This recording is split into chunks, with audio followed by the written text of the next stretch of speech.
اگر آپ جنات کو دوست بنانا چاہتے ہیں تو میرے پاس کچھ عمل ہیں، میں نے بے شمار لوگوں کو بتائے، انہیں بڑا فائدہ ہوا۔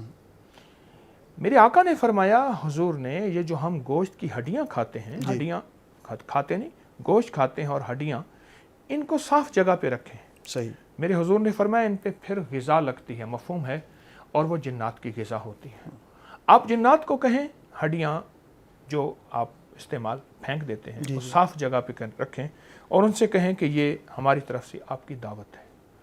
پھر جنات کو اعمال کا ہدیہ دینا شروع کر دیں، سارا دن وظیفہ، تسبیح، کلمہ، قرآن، نفل، اعمال، ان کو ہدیہ دیں۔ جو نیک جنات ہیں ان کو بن دیکھے، نظر تو ویسے نہیں آئیں، ہدیہ دیں۔ نیک جنات کو سلام کی کثرت کریں، اچھا، اعمال کا ہدیہ دیں، ہڈیوں کا ہدیہ دیں، جو مسنون عمل ہے حضور نے فرمایا سلام کی کثرت کریں، ان کو ہدیہ دیں، اور اچھے خیرخواہی کے بول ان کے لیے بولیں۔ بہت لوگ ملے ایسے جن کے ساتھ جنات کی نسبتیں ہوئیں اور جنات نے انہیں نفع پہنچایا۔